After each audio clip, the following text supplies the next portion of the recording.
জন্ম থেকেই আমি তোমাকেই গুরুজন মানি।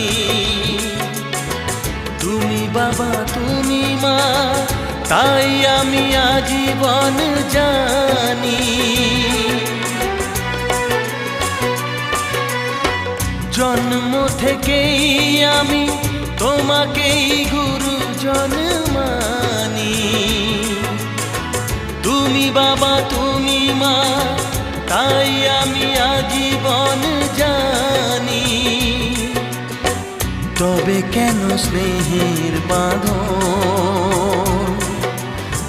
ভেঙে আজ হলো চুর চুর? তোমায় ছেড়ে কোথায় যাব, তোমায়